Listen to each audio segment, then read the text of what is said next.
the secret of your life.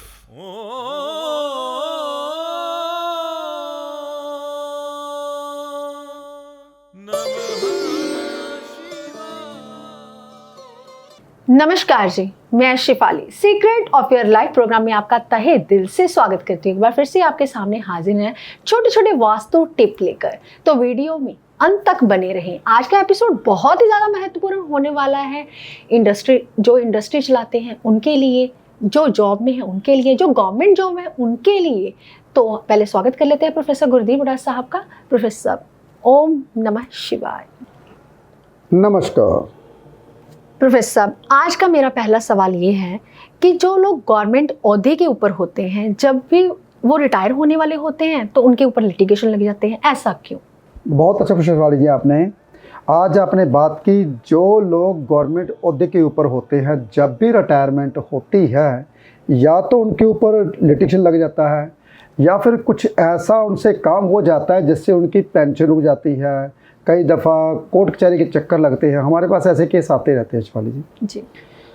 तो उनको क्या करना चाहिए जो कि लास्ट समय के ऊपर लिटिगेशन ना लगे?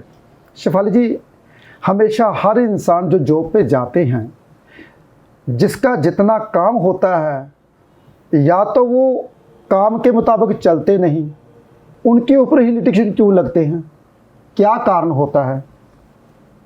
शिफाली जी, जब हम अपनी ड्यूटी को सही ढंग से नहीं निभाते, मैं इसके ऊपर चर्चा करूंगा, बहुत बारीकी में बताऊंगा। पहले मैं आपको ये बता दूं कि आप रिटायरमेंट होने वाले हो तो क्या करना चाहिए। घोड़े का स्टैचू आप रख दीजिए अपने टेबल के ऊपर, ताकि आपको लिटिगेशन ना लगे। तेज़ी में आप काम करते रहें, रफ्तार आपकी बहुत तेज़ रहे। जब आपकी रफ्तार तेज़ रहेगी तो जितने भी लिटिगेशन लाने वाले होंगे वो पीछे छूट जाएंगे। जब आप स्लो होते हो, आप देरी में जाते हो ऑफिस में, जब आकर बैठते हो तो काम बहुत ज़्यादा होता है। इसका ये मतलब है कि आप बहुत ज़्यादा स्लो चल रहे हो दूसरों से। तो कोई ना कोई आपको लिटिगेशन लगाता है। जब भी कोई लिटिगेशन लगाता है वो आपकी रफ्तार को पकड़ ना सके। सबसे पहले आपने क्या करना है, जब आपकी ड्यूटी 9 बजे से शुरू होती है, 8:45 बजे ऑफिस में आना चाहिए। लेकिन ज़्यादातर मैंने वाली ये देखा है, जब 10 बजे ऑफिस खुलना होता है, गवर्नमेंट जॉब ज़्यादातर 10 बजे या 9:30 बजे चले जाते हैं। लेकिन अफसर बड़े बड़े पता क्या करते हैं, 12 बजे आता है, कोई 1 बजे आता है, कोई 2 बजे आता है। तो जब कहते हैं अनगेली होती है, अनगेली क्यों करते हैं? अनगेली नहीं वो करते, उसके जो नीचे बैठे हम काम सौंप देते दूसरों को, तुम ये काम कर देना, मैं आ रहा हूँ सिग्नेचर में कर दूंगा। हम ऐसे अनगेलियाँ करते हैं तो लिटिगेशन उनके ऊपर लगता है, कोर्ट केस उनके ऊपर ही चढ़ते हैं, वही कोर्ट कचहरी में चक्कर लगाते हैं। प्रोफेसर साहब, जिनके ऊपर कोर्ट केस का मुकदमा चल रहा है, क्या सिर्फ एक घोड़े का स्टैचू लगाने से वो मुकदमा जो है वो जीत जाएंगे? शिफाली जी, मुकदमा नहीं, अगर मुकदमा शुरू हो चुका है फिर वो काम नहीं करेगा जी। ये तो आपने तब लगाना है अगर कोई कोर्ट केस नहीं चला, रिटायरमेंट होने वाली है, आपके ऊपर लिटिगेशन ना लगे, तो घोड़े का स्टैचू आपने अपने टेबल पे रखना है जी। अगर मुकदमा शुरू हो चुका है फिर तो आपकी रिटायरमेंट तो होने वाली थी, मुकदमा शुरू हो चुका, चक्कर तो लगने वाले हैं। फिर उनकी कुंडली के मुताबिक देखना पड़ेगा कि कौन सा ग्रह अब खराब कर लिया उन्होंने जी। उन्होंने अनगेली की, उन्होंने शनि को खराब किया, राहु को खराब किया, समय से पहले पहुंचे नहीं, सूर्य को खराब कर लिया, क्योंकि सूर्य की गद्दी होती है ये जी। बिल्कुल, गवर्नमेंट गद्दी होती है वाली, ये सूर्य की गद्दी होती है। जब सूर्य की कदर नहीं की तभी ऐसे हुआ। शनि खराब तब होता है जब सूर्य खराब होता है, तो जी। तब तक शनिदेव कभी खराब नहीं होते शिफाली जी।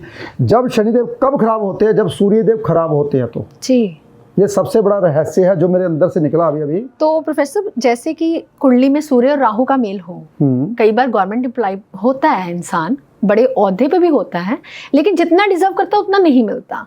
यानी कि जिसका सूर्य खराब होगा उसका ऑलरेडी शनिदेव खराब होगा, यानी उसके ऊपर कोर्ट केस का हो सकता है, मुकदमा चलेगा, कोई ना कोई लिटिगेशन लगेगा। जिसका सूर्यदेव खराब होता है, शनिदेव उसका ही खराब होता है, किसी और दूसरे का नहीं होता शिफाली जी।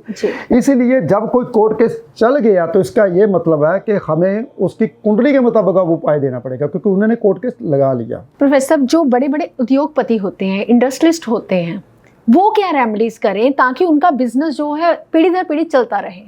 शिफाली जी, जब भी आपने देखा होगा, जो भी इंसान शेयर बाजारी का काम करते हैं, बड़े बड़े सट्टे लगाते हैं, उनके स्टैचू रखा होता है बैल का। जी बिल्कुल, बैल का रखा होता है ना जी। वो बैल का स्टैचू ये दर्शाता है कि तेज मत दौड़ो, वहाँ घोड़े का स्टैचू नहीं रखना। जो लोग स्पेशली शेयर बाजारी का काम करते हैं जी, वो क्या करते हैं, तेज तेज भागते हैं। ऐसे ही उद्योगपति होता है, जब वो तेज भागने की कोशिश करेगा तो डूबेगा ही डूबेगा। इसलिए उनको स्टैचू कौन सा रखना चाहिए? बैल का। बैल का। क्या? बैल का स्टैचू रखेगा, जितना वो स्लो चलेगा उतना जल्दी कामयाब होगा और शनिदेव उसका उतना ही बढ़िया होगा। कई बार देखा है प्रोफेसर साहब, जो लोग शेयर बाजारी का काम करते हैं वो क्या करते हैं, अगर उनको प्रॉफिट होता है वो निकालते नहीं है, तो उल्टा डाउन हो जाते हैं। ऐसा हैं। क्यों? तभी तो मैंने बोला कि जो करते हैं काम ये, उनको बैल का स्टैचू रखना चाहिए। उससे क्या होता है कि जो तेजी भागने की कोशिश करते हैं, मैं बहुत जल्द अमीर बन जाऊं, वो इंसान को स्लो रखता है। बैल क्या करता है, ताकत बहुत होती है बैल में जी, हिम्मत बहुत होती है, लेकिन धीमी चाल होती है, जोर बहुत होता है। घोड़ा क्या करता है, तेज रफ्तार, जिसकी रफ्तार स्लो है। यानी कि सरकारी हुद्दे वालों को घोड़े का रखना चाहिए जी, और जो सरकारी जो सट्टा बाजारी करते हैं, शेयर बाजारी करते हैं या उद्योगपति हैं, उनको बैल का स्टैचू रखना चाहिए। तो प्रोफेसर साहब, आपने कभी देखा है कि जब हम बड़े बड़े सरकारी ऑफिस में जाते हैं, दफ्तरों में जाते हैं, तो उन्होंने एक अशोका स्तंभ रखा होता है, तो उसका क्या अर्थ होता है? क्या वो रखना चाहिए या नहीं? शिवाली जी, वो तो मैंने भी रखा हुआ है, मैं दिखाता हूँ आपको। बेटा जी लाके आइए। शिवाली जी, इसका क्या मतलब है? जी, जितने भी हमारे गवर्नमेंट अप्लाई होते हैं, जितने भी हमारे बड़े बड़े सरकारी ओहदे वाले अफसर होते हैं, उनके सामने ये पड़ा होता है, जी बिल्कुल। धर्म, अर्थ, काम, मोक्ष। धर्म, उनको ये दर्शाया जाता है कि चार शेर बनने का ये मतलब नहीं है कि आप शेर की ताकत रखो, ये तो होता ही है कि 4 शेर का मतलब है कि आपके पास ताकत होनी चाहिए।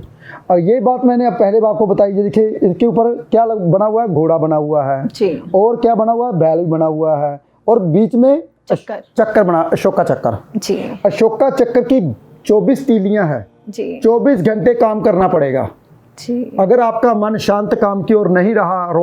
आप धर्म साथ में बताया गया, पहला धर्म, अर्थ, काम, मोक्ष। मोक्ष तभी मिलेगा अगर आप अपना धर्म निभाओगे। धर्म क्या है, आपका धर्म क्या है? सुबह उठो, पहले अपने शरीर का ध्यान रखो कि आपका शरीर स्वस्थ है, जो दूसरों को आप अपने घर वालों की इज्जत मान सम्मान करते हो, अपने हस्बैंड की, अपनी बीवी की, अपने वाइफ की, अपने बच्चों की केयर करते हो, माँ बाप की केयर करते हो, तो उससे पहले आपका शरीर स्वस्थ रहना चाहिए। तो आप सुबह सुबह उठ के सैर कीजिए, अपने शरीर को स्वस्थ कीजिए, आप अपना धर्म निभाइए। पहले धर्म क्या है, अपने शरीर को तंदुरुस्त रखना, फिर उसके बाद अपनी गद्दी पे बैठना, अपना धर्म निभाइए। कोई भी इंसान आपसे निराश ना जा सके। अच्छे ढंग से काम कीजिए, अपने कर्मचारियों को डांटना तो डांटिए, अच्छे ढंग से अगर काम नहीं करते तो, अगर काम करते तो उनको प्यार दीजिए, जितना ज़्यादा हो सके उनको दीजिए। आप अपने परिवार की केयर कीजिए, ऑफिस से समय से पहले आइए और समय के बाद में जाइए। तो ये इसका मतलब ये है कि आपने अपना धर्म निभा लिया। अगर ऐसे धर्म निभाते हो तो आपको अर्थ मिलेगा। अर्थ क्या है? पैसा आएगा आपके पास। ये नहीं कि आप पैसे के पीछे भागोगे, पैसे के पीछे भागने की जरूरत नहीं है। ये चीज़ ये दर्शाती है कि आप सिर्फ अपना धर्म निभाइए। जो इंसान अपना धर्म निभाता है उसके पास अर्थ जरूर होता है, कमी नहीं रहती अर्थ की, पैसे की कमी नहीं रहेगी। फिर काम, जो इच्छा है, काम क्या है? काम आपकी इच्छा, बड़ा घर, बड़ी गाड़ी, रुतबा, पैसा, सोना, चांदी, ये सब कुछ आपके पास होगा जी। अगर आपने अपना सिर्फ धर्म निभा लिया, अर्थ आपके पास हो जाएगा, पैसा होगा, और काम की पूर्ति होगी, इच्छाओं की पूर्ति होगी, और मोक्ष को पालोगे। ये चारों के चारों स्तंभ यही बताते हैं कि हमारा ये जो होता है, कहता है धर्म, अर्थ, काम, मोक्ष। आप अपना धर्म निभाइए, ये सारी चीज़ें आपको मिलेगी। और जो ये इसके बीच में ही घोड़ा है, इसके बीच में ही बैल है। अगर आपने यही रख लिया ऑफिस में, चाहे आप सरकारी ओहदे वाले हो, चाहे आप उद्योगपति हो, तो ये लकड़ी का रखना जैसे मैंने रखा हुआ है, तो आप 24 घंटे यही सोचते रहोगे अब मैंने और क्या करना है जी। क्योंकि जो हमारा अशोका चक्कर है उसमें 24 तीलियां हैं, 24 घंटे का प्रतीक है। 12 तीलियां रात की और 12 तीलियां दिन की, यानी कि 12 तीलियां पाप की। रात को पाप कर्म होता है जी। इसके बारे में जानिए बहुत ध्यान से। रात को 12 घंटे सोने के लिए घर में जाइए, 12 घंटे कम से कम घर में बताइए, और घर से 12 घंटे बाहर निकलिए। तभी आप कामयाब होगे। अगर ऐसी बातों का ज्ञान आ जाए शिफाली जी, हर इंसान कामयाब हो जाता है। तो मेरे एपिसोड में यही कोशिश होती है कि आपको बारीकी में बताया जाए। अगर आप अपने ऑफिस में, अगर आप अपने कोई बहुत बड़ा बिजनेस करते हो तो ये अशोका स्तंभ भी रख लीजिए, लकड़ी का लेके जी। रखिए। ये भी होता है कि अशोका स्तंभ को किस डायरेक्शन में रखा जाए? वैसे राइट तरफ रखें तो बहुत अच्छा रहता है। आप अपने राइट तरफ रखें, जहाँ भी आप बैठते हो अपनी राइट तरफ होना चाहिए, फिर ये इंसान कामयाब होता है। जो इंसान चाहता है मैं ये बनना चाहता हूँ वो ज़रूर बनता है। लेकिन एक बात का ध्यान रखना है, हमेशा आपने अपना धर्म निभाना है। जी। धर्म क्या है? जी। सुबह उठ के अपने शरीर को ठीक करना है, आपने छोटी मोटी मेडिसिन की, भगवान का नाम लिया और सीधा ऑफिस में आए। ऑफिस में आके आपका कर्म करना ही धर्म होता है शेफाली जी। अगर आप ऐसे करते हो तो आपको अर्थ की कमी नहीं रहती, पैसे की कमी नहीं रहती, और अर्थ की कमी नहीं रहेगी तो काम आपको मिल जाएगा। जो आप चाहते हो आपकी इच्छाओं की पूर्ति होगी। तो मोक्ष तो आपको कहने की कहते हैं मैं मोक्ष की प्राप्ति लेना चाहता हूँ, तो बिना काम के मोक्ष नहीं मिलता। जब तक आपके पास पैसा और इच्छाओं की पूर्ति नहीं होगी तब तक आपको मोक्ष नहीं मिलेगा। श्री कृष्ण जी भी कहते हैं धर्मो रक्षति रक्षता।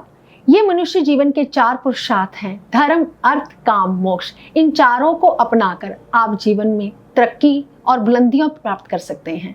तो इस वीडियो में बताए गए वास्तु टिप्स को अपनाकर भी आप जीवन में तरक्की पा सकते हैं। जितने भी उद्योगपति हैं या फिर आप गवर्नमेंट जॉब में हैं तो आप ये वास्तु टिप जरूर अपनाएं और हमारे चैनल को सब्सक्राइब करें, वीडियो को लाइक एंड शेयर करना बिल्कुल भी ना भूलें। हम जल्दी अगले एपिसोड में मिलेंगे। फिलहाल आज के लिए इतना ही। ओम नमः शिवाय।